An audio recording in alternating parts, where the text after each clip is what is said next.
Hello दोस्तों, आज हम लोग पढ़ेंगे क्लास 7th की हिस्ट्री की एनसीईआरटी का चैप्टर नंबर 7। इससे पहले के जो चैप्टर हैं उनका वीडियो प्ले लिस्ट में है, जिसने भी ना देखा हो तो वह देख सकते हैं। ठीक है, और हम लोग अपना चैप्टर शुरू करते हैं। तो चैप्टर नंबर 7 जिसका नाम है जनजातियां, खाना बदोश और एक जगह बसे हुए समुदाय। अध्याय 2, 3 और 4 में आपने देखा कि किस प्रकार राज्यों का उत्थान और पतन हुआ।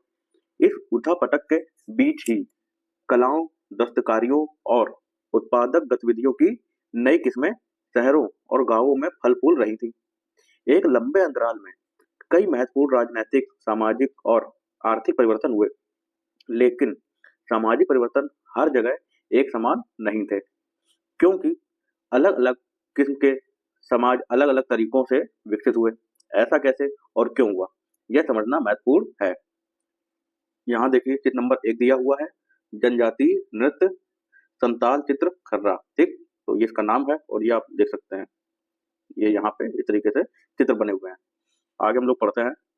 इस उपमहाद्वीप के बड़े हिस्से में समाज वर्ण के नियमानुसार पहले से ही विभाजित था।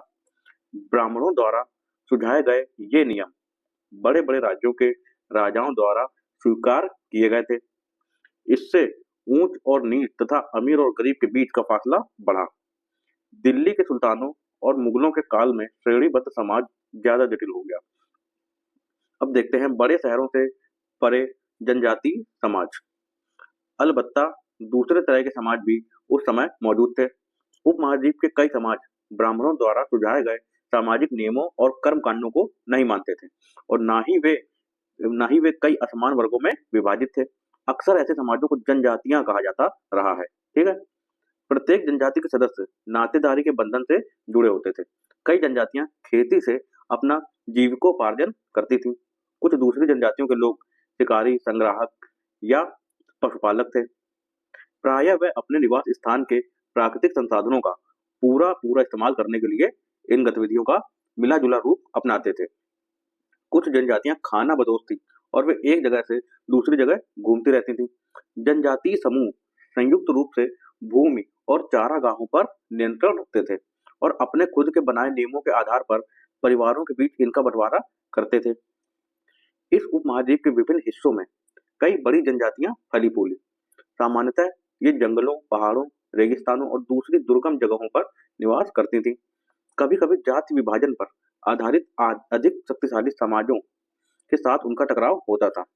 कई मायनों में इन जनजातियों ने अपनी आजादी को बरकरार रखा और अपनी अलहदा संस्कृति को बचाया, लेकिन जाति आधारित और जनजातीय समाज दोनों अपनी विविध किस्म की जरूरतों के लिए एक दूसरे पर निर्भर भी रहे। टकराव और निर्भरता के इस संबंध ने दोनों तरह के समाजों को धीरे धीरे बदलने का काम भी किया। ठीक, अब ये पढ़ते हैं। उपमहाद्वीप का एक भौतिक मानचित्र लेकर वे इलाके बताएं जहां जनजातीय लोग रहते रहे होंगे। ठीक, तो ये आपको फिजिकल जो मैप होता है वो देखना है, और इसके आधार पे जो यहाँ पे हम लोगों ने बात अभी पढ़ी है, समझी है कहाँ पे वो लोग रहते थे, तो उसके आधार पर एक आइडिया लगाना है कि कहाँ पे जनजातीय लोग रहते होंगे। ठीक, अब देखें जनजातीय लोग कौन थे। समकालीन इतिहासकारों और मुसाफिरों ने जनजातियों के बारे में बहुत कम जानकारी दी है।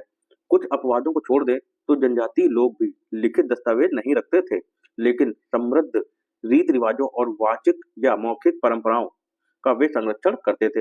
ये परंपराएं हर नई पीढ़ी को विरासत में मिलती थीं। आज के इतिहासकार जनजातियों का इतिहास लिखने के लिए इन वाचिक परंपराओं को इस्तेमाल करने लगे हैं। वाचिक मतलब जो मौखिक जो परंपराएं थी उसका इस्तेमाल करते हैं। जनजातीय लोग भारत के लगभग हर क्षेत्र में पाए जाते थे। किसी भी एक जनजाति का इलाका और प्रभाव समय के साथ साथ बदलता रहता था। कुछ शक्तिशाली जनजातियों का बड़े इलाकों पर नियंत्रण था। पंजाब में खोखर जनजाति 13वीं और 14वीं सदी के दौरान बहुत प्रभावशाली थी। ठीक, तो यह नाम आपको याद रखना है। कौन सी खोखर जनजाति, कहाँ पे? पंजाब में 13वीं और 14वीं सदी में प्रभावशाली थी। यहाँ बाद में गक्खर लोग ज्यादा महत्वपूर्ण हो गए। उनके मुखिया कमाल खान गक्खर को बादशाह अकबर ने मनसबदार बनाया। ठीक, तो ये जो फैक्ट है, ये जो चीज है आपको याद रखना है। ठीक, उनका जो गक्खर जनजाति थी, उनके एक वो मुखिया जो थे उनका नाम था कमाल खान गक्खर। बादशाह अकबर ने, ठीक, अकबर जो था मुगल अकबर ने उनको मनसबदार बनाया था। मुल्तान और सिंध में मुगलों द्वारा अधीन कर लिए जाने से पहले लंगा और अरगुन आगे पढ़ते हैं। लंगा और अर्गुन लोगों का प्रभुत्व अत्यंत विस्तृत क्षेत्र पर था। ठीक, अब यहाँ देखें, मानचित्र एक दिया हुआ है, प्रमुख भारतीय जनजातियों के क्षेत्र।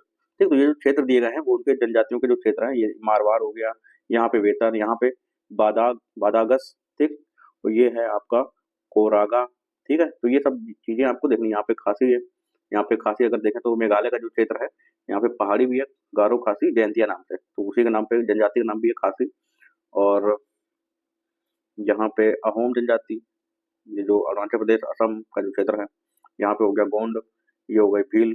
ठीक है, जो हमारा महाराष्ट्र गुजरात राजस्थान का जो क्षेत्र है, ये है भील, यहाँ पे भी कोहली। ठीक, तो इस तरीके से आपको ये क्षेत्र देखने हैं।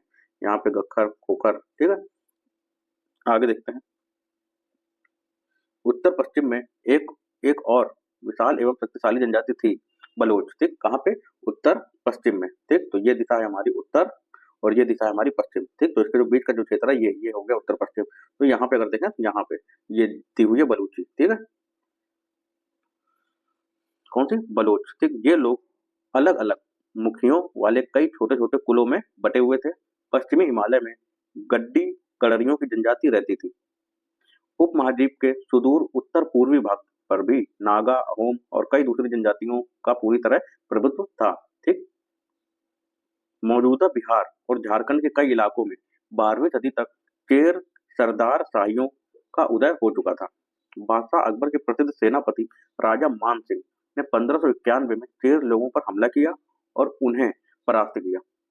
उन्हें लूट कर अच्छा खासा माल इकट्ठा किया गया, लेकिन वे पूरी तरह अधीन नहीं बनाए गए। औरंगजेब के समय में मुगल सेनाओं ने चेर लोगों के कई इलाकों पर कब्जा किया और इस जनजाति को अपना अधीनस्थ बना लिया। आगे हम लोग यहाँ पढ़ते हैं। कुल परिवारों या घरों के एक ऐसे समूह को कुल कहते हैं जो एक ही पूर्वज की संतान होने का दावा करते हैं। जनजातीय संगठन प्रायः नातेदारी या कुल संबंधी निष्ठा पर आधारित होते हैं। ठीक, तो हम लोगों ने देख लिया। आगे देखें। इस क्षेत्र में रहने वाली महत्वपूर्ण जनजातियों में मुंडा और संताल थे, यद्यपि ये उड़ीसा और बंगाल में भी रहते थे। ठीक, कर्नाटक और महाराष्ट्र की पहाड़ियां कोली, बेराद तथा कई दूसरी जनजातियों के निवास स्थान थे। ठीक, तो अभी हम लोगों ने जो मैप देखा था उसमें आपको कोली और ये बेराद, इसको देखना है, इनकी लोकेशन कहाँ पे है। कोली लोग गुजरात के कई इलाकों में भी रहते थे। कुछ और दक्षिण में कोरागा, वेतर, मारवाड़ और दूसरी जनजातियों की विशाल आबादी थी। भीलों की बड़ी जनजाति पश्चिमी और मध्य भारत में फैली हुई थी। 16वीं सदी के का अंत आते आते उनमें से कई एक जगह बसे हुए खेतिहर और यहाँ तक कि जमींदार बन चुके थे। तब भी भीलों के कई कुल शिकारी संग्राहक बने रहे। मौजूदा छत्तीसगढ़, मध्य प्रदेश, महाराष्ट्र और आंध्र प्रदेश में गोंड लोग बड़ी तादाद में फैले हुए थे। यहाँ हम लोग चित्र देखते हैं। चित्र 2, रात में भील लोग हिरन का शिकार कर रहे हैं। ठीक, ये हिरन है और ये लोग जो है शिकार कर रहे हैं। तो ये जो दिया हुआ है चित्र नंबर 3, घुमंतु व्यापारियों की श्रृंखलाएं भारत को बाहरी दुनिया से जोड़ती थी। यहाँ मेवा इकट्ठा करके उसे ऊंटों पर लादा जा रहा है। मध्य एशिया के व्यापारी ऐसी वस्तुएं भारत लाते थे और बंजारे एवं अन्य व्यापारी उन्हें स्थानीय बाजारों तक पहुंचाते थे। तो यहाँ पे एक प्रकार से ऊंट में, ये ऊंट है, यहाँ पे लादा जा रहा है, इस प्रकार से व्यापार वगैरह होता था। अब देखते हैं खाना बदोश और घुमंतु लोग कैसे रहते थे। खाना बदोश चरवाहे अपने जानवरों के साथ दूर दूर तक घूमते थे। उनका जीवन दूध और अन्य पशुचारी उत्पादों पर निर्भर था। वे खेतिहर गृहस्थों से अनाज, कपड़े, बर्तन और ऐसी ही चीजों के लिए ऊन, घी इत्यादि का विनिमय भी करते थे। विनिमय मतलब बेचते थे, आदान प्रदान करते थे। ठीक, कुछ खाना बदोश अपने जानवरों पर सामानों की ढुलाई का काम भी करते थे। एक जगह से दूसरी जगह आते जाते वे सामानों को खरीद फरोख्त करते थे। बंजारा लोग सबसे महत्वपूर्ण व्यापारी खाना बदोश थे। उनका कारवां टांडा कहलाता था। सुल्तान अलाउद्दीन खिलजी बंजारों का ही इस्तेमाल नगर के बाजारों तक अनाज की ढुलाई के लिए करते थे। ठीक है, बादशाह जहांगीर ने अपने संस्मरणों में लिखा है कि बंजारे विभिन्न इलाकों से अपने बैलों पर अनाज ले जाकर शहरों में बेचते थे। सैन्य अभियानों के दौरान वे मुगल सेना के लिए खाद्यान्नों की ढुलाई का काम करते थे। किसी भी विशाल सेना के लिए 1 लाख बैल अनाज ढोते होंगे। ठीक, आगे हम लोग ये पढ़ते हैं। खाना बदोश और भ्रमणशील समूह। खाना बदोश घुमंतु लोग होते थे। उनमें से कई पशुचारी होते हैं जो अपनी रेवड़ और पशु वृंद के साथ एक चारागाह से दूसरे चारागाह घूमते रहते हैं। इसी तरह दस्तकार, फेरी वाले और नृतक, गायक एवं अन्य तमाशबीन भ्रमणशील समूह अपना काम धंधा करते करते एक जगह से दूसरी जगह की यात्रा पर रहते हैं। खानाबदोश और भ्रमणशील समूह दोनों अक्सर उस जगह लौट कर आते हैं जहां उन्होंने पिछले साल दौरा किया था। ठीक, अभी देखते हैं बंजारे के बारे में। 17वीं सदी के आरंभ में भारत आने वाले एक अंग्रेज व्यापारी पीटर मंडी ने बंजारों का वर्णन किया है। तो जो वर्णन किया है वो हम लोग पढ़ते हैं। सुबह हमारी मुलाकात बंजारों की एक टांडा से हुई जिसमें 14,000 बैल थे। सारे पशु गेहूं और चावल जैसे अनाजों से लदे हुए थे। ये बंजारे लोग अपनी पूरी घर गृहस्थी, बीवी और बच्चे अपने साथ लेकर चलते हैं। एक टांडा में कई परिवार होते हैं। उनका जीने का तरीका उन भार वाहकों से मिलता जुलता है जो लगातार एक जगह से दूसरी जगह जाते रहते हैं। गाय बैल उनके अपने होते हैं। कई बार वे सौदागरों के द्वारा भाड़े पर नियुक्त किए जाते हैं, लेकिन ज्यादातर वे खुद सौदागर होते हैं। अनाज जहाँ सस्ता उपलब्ध है वहां से वे खरीदते हैं और उस जगह ले जाते हैं जहां वह महंगा है। वहां से वे फिर ऐसी चीजें लाद लेते हैं जो किसी और जगह मुनाफे के साथ बेची जा सकती है। टांडा में 6 से 700 तक लोग हो सकते हैं। वे एक दिन में 6 या 7 मील से ज्यादा सफर नहीं करते। यहाँ तक कि ठंडे मौसम में भी अपने गाय बैलों पर से सामान उतारने के बाद वे उन्हें चरने के लिए खुला छोड़ देते हैं, क्योंकि यहाँ जमीन पर्याप्त है और उन्हें रोकने वाला कोई नहीं। ठीक, तो ये सारे हैं। आगे देखें, पता करें कि आजकल गांव से शहरों तक अनाज ले जाने का काम कैसे होता है।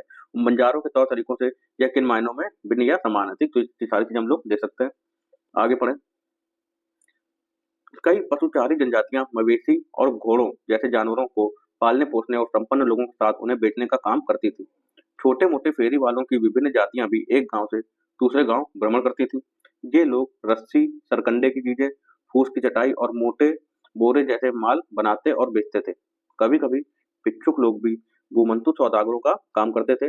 नर्तकों, गायकों और तमाशबीनों की भी जातियां थीं जो विभिन्न नगरों और गांवों में कमाई के लिए अपनी कला का प्रदर्शन करती थी। आगे देखें, ये है चित्र नंबर 4। कांस्य मगरमच्छ कुटिया कोंड जनजाति उड़ीसा। ये एक कांस्य का ये एक मगरमच्छ का वो बना हुआ है, ठीक, पुतला टाइप का। आगे देखें, ये किसका है? कोंड जनजाति का, जो कि उड़ीसा से संबंधित है। अब देखें, बदलता समाज, नई जातियां और श्रेणियां। जैसे जैसे अर्थव्यवस्था और समाज की जरूरतें बढ़ती गई, नए हुनर वाले लोगों की आवश्यकता पड़ी। वर्णों के भीतर छोटी छोटी जातियां उभरने लगी। उदाहरण के लिए ब्राह्मणों के बीच नई जातियां सामने आई। दूसरी ओर कई जनजातियों और सामाजिक समूहों को जाति विभाजित समाज में शामिल कर लिया गया और उन्हें जातियों का दर्जा दे दिया गया। विशेषज्ञता प्राप्त शिल्पियों, सुनार, लोहार, बढ़ई और राजमिस्त्री को भी ब्राह्मणों द्वारा जातियों के रूप में मान्यता दे दी गई। वर्ण की बजाय जाति समाज के संगठन का आधार बनी। ठीक, तो यहाँ कहाँ से जो वर्ण के बाद जाति की व्यवस्था आई, ये आपको समझना है। आगे देखें, जाति पर विचार विमर्श। वर्तमान तमिलनाडु के तिरुचिरापल्ली ताल्लुक में स्थित उय्याकोंडन उदययार के 12वीं शताब्दी के अभिलेख में ब्राह्मणों की एक सभा के विचार विमर्श का वर्णन मिलता है। वे रथकारों, शाब्दिक अर्थ है इसका रथ बनाने वाले लोग, ठीक, तो वे रथकारों की सामाजिक स्थिति पर विचार विमर्श कर रहे थे। उन्होंने इस जाति के कामकाज तय किए जिनमें वास्तुकला, रथों और गाड़ियों का निर्माण, मंदिर द्वार बनाना, मूर्तियां स्थापित करना, बलि के लिए लकड़ियों से बने साज सामान तैयार करना, मंडप बनाना और राजा के लिए जेवर बनाना शामिल थे। ठीक, तो ये जो काम करते डिसाइड किए ब्राह्मणों ने अपनी एक उसमें सभा में। आगे देखें, 11वीं और 12वीं सदी तक आते आते क्षत्रियों के बीच नए राजपूत गोत्रों की ताकत में काफी इजाफा हुआ। वे हूण, चंदेल, चालुक्य और कुछ दूसरी वंश परंपराओं से आते थे।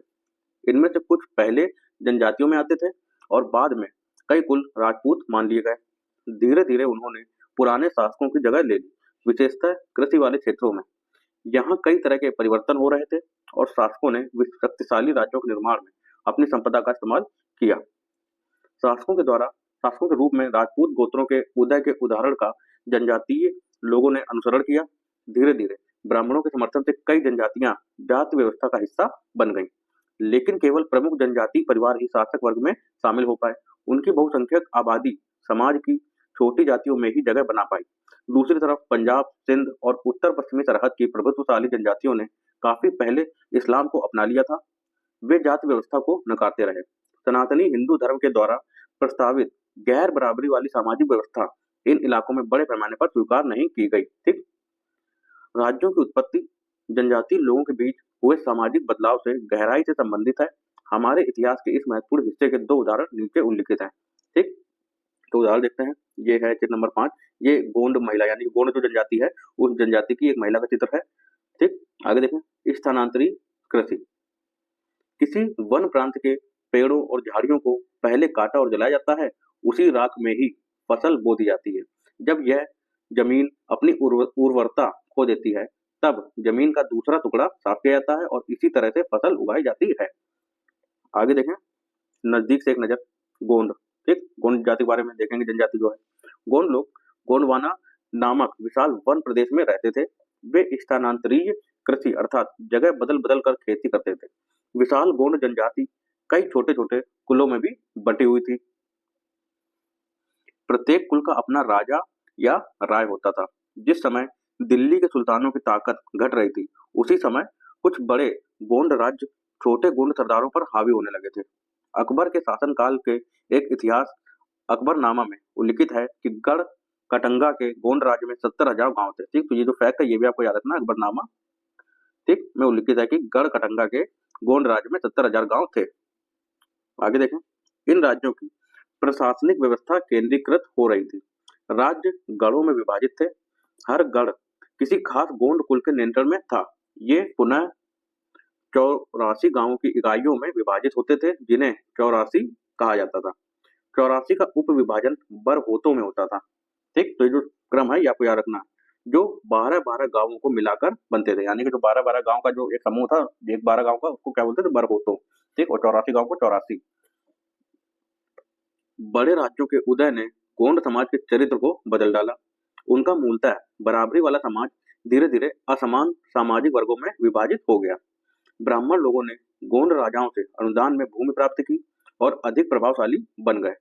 गोंड सरदारों को अब राजपूतों के रूप में मान्यता प्राप्त करने की चाहत हुई। इसलिए गढ़कटंगा के गोंड राजा अमनदास ने संग्राम शाह की उपाधि धारण की। उसके पुत्र दलपत ने महोबा के चंदेल राजपूत राजा साल बाहन की पुत्री राजकुमारी दुर्गावती से विवाह किया।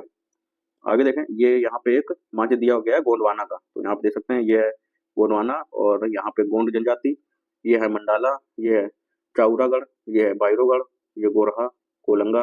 ठीक, इस तरीके से ये जा रही है नर्मदा नदी, ये है ताप्ती नदी। ठीक, दलपत की मृत्यु कम उम्र में ही हो गई। रानी दुर्गावती बहुत योग्य थी और उसने अपने 5 साल के पुत्र वीर नारायण के नाम पर शासन की कमान संभाली। उसके समय में राज्य का और अधिक विस्तार हुआ। 1565 में आसिफ खान के नेतृत्व में मुगल सेनाओं ने गढ़कटंगा पर हमला किया। रानी दुर्गावती ने इसका जमकर सामना किया। उसकी हार हुई और उसने समर्पण करने की बजाय मर जाना बेहतर समझा। उसका पुत्र भी तुरंत बाद लड़ता हुआ मारा गया। ये चित्र नंबर 6 है। एक नक्काशीदार दरवाजा जो कि गोंड जनजाति का है, जहाँ कहाँ पे? बस्तर क्षेत्र मध्य प्रदेश का। ठीक, ये है नक्काशीदार दरवाजा, ये देख सकते हैं यहाँ पे किस तरीके से बारीक तरीके से अलंकृत किया गया है इसको। आगे देखें। गढ़कटंगा एक समृद्ध राज्य था। इसने हाथियों को पकड़ने और दूसरे राज्यों में उनका निर्यात करने के व्यापार में खासा धन कमाया। जब मुगलों ने गोंडों को हराया तो उन्होंने लूट में बेशकीमती सिक्के और हाथी बहुतायत में हथिया लिए। उन्होंने राज्य का एक भाग अपने कब्जे में ले लिया और शेष वीर नारायण के चाचा चंदर शाह को दे दिया। गढ़कटंगा के पतन के बावजूद गोंड राज्य कुछ समय तक चलता रहा, लेकिन वे काफी कमजोर हो गए और बाद में अधिक शक्तिशाली बुंदेलों और मराठों के खिलाफ उनके संघर्ष असफल रहे। अब ये चर्चा करनी है, मुगल लोग गोंड प्रदेश पर कब्जा क्यों करना चाहते थे? ये जो आपने पढ़ा इसके लिए आपको जो है इसका आंसर करना है। अब देखते हैं अहोम के बारे में। अहोम लोग मौजूदा म्यांमार से आकर 13वीं सदी में ब्रह्मपुत्र घाटी में आ बसे। उन्होंने भुइयां यानी कि जो भूस्वामी है उनको भुइयां बोला है। भूस्वामी यानी कि भुइयां लोगों की पुरानी राजनीतिक व्यवस्था का दमन करके नए राज्य की स्थापना की। 16वीं सदी के दौरान उन्होंने चुटियों 1523 और कोच हाजो 1581 के राज्यों को अपने राज्य में मिला लिया। उन्होंने कई अन्य जनजातियों को भी अधीन कर लिया। अहोमों ने एक बड़ा राज्य बनाया और इसके लिए 1530 के दशक में ही इतने वर्षों पहले आग्नेय अस्त्रों का इस्तेमाल किया। 1660 तक आते आते वे उच्च स्तरीय बारूद और तोपों का निर्माण करने में सक्षम हो गए थे। ये दिया है मानचित्र पूर्व भारत की जनजातियां, जो पूर्व भारत है, पूर्वी भारत है। ठीक, यहाँ पे क्या है, असम है, अरुणाचल प्रदेश है, नागालैंड है, त्रिपुरा है, मिजोरम है यहाँ पे। तो वहाँ की जनजातियों की ये दिया है, नागा जनजाति, ठीक, गारो, खासी, जयंतिया, ठीक है, ये हमारा ये भूटान है, नेपाल है, ठीक, यहाँ पे कोच जनजाति। आगे देखें, लेकिन अहोम लोगों को दक्षिण पश्चिम से कई आक्रमणों का सामना करना पड़ा। 1662 में मीर जुमला के नेतृत्व में मुगलों ने अहोम राज्य पर हमला किया। बहादुरी से सामना करने के बावजूद अहोम लोगों की पराजय हुई, लेकिन उस क्षेत्र पर मुगलों का प्रत्यक्ष नियंत्रण ज्यादा समय तक बना नहीं रह सका। अहोम राज्य बेगार पर निर्भर था। राज्य के लिए जिन लोगों से जबरन काम दिया जाता था वे पाइक कहलाते थे। अहोम राज्य में एक जनगणना की गई थी। प्रत्येक गांव को अपनी बारी आने पर निश्चित संख्या में पाइक भेजने होते थे। इसके लिए जनगणना के बाद सघन आबादी वाले इलाकों से कम आबादी वाले इलाकों में लोगों को स्थानांतरित किया गया था। इस प्रकार अहोम कुल टूट गए। 17वीं शताब्दी का पूर्वार्ध पूरा होते होते प्रशासन खासा केंद्रीकृत हो चुका था। लगभग सभी वयस्क पुरुष युद्ध के दौरान सेना में अपनी सेवाएं प्रदान करते थे। दूसरे समय में वे बांध, सिंचाई व्यवस्था इत्यादि के निर्माण या अन्य सार्वजनिक कार्यों में जुटे रहते थे। अहोम लोग चावल की खेती के लिए के नए तरीके भी अमल में लाए। अहोम समाज कुलों में विभाजित था, जिन्हें खेल कहा जाता था। अहोम समाज का जो कुल था, उनके कुल का नाम था खेल। वहां दस्तकारों की बहुत कम जातियां थी, इसलिए अहोम क्षेत्र में दस्तकार निकटवर्ती क्षेत्रों से आए थे। एक खेल के नियंत्रण में प्रायः कई गांव होते थे। किसान को अपने ग्राम समुदाय के द्वारा जमीन दी जाती थी। समुदाय की सहमति के बगैर राजा तक इसे वापस नहीं ले सकता था। ठीक, यह चित्र नंबर 7, कान के आभूषण कबोई, नागा जनजाति, मणिपुर। ठीक, तो एक कान के आभूषण है जिसका नाम है कबोई। ये देखिए कितने ही अच्छे अच्छे सुंदर सुंदर ये लोग बनाते थे। आगे देखें, शुरुआत में अहोम लोग अपने जनजाति देवताओं की उपासना करते थे, लेकिन 17वीं सदी के पूर्वार्ध में ब्राह्मणों के प्रभाव में बढ़ोतरी हुई। मंदिरों और ब्राह्मणों को राजा के द्वारा भूमि अनुदान में दी गई। शिव सिंह, जो कि 1714 से 44 तक शासन किया, शिव सिंह के काल में हिंदू धर्म वहां का प्रधान धर्म बन गया था। लेकिन अहोम राजाओं ने हिंदू धर्म को अपनाने के बाद अपनी पारंपरिक आस्थाओं की पूरी तरह से नहीं छोड़ा था।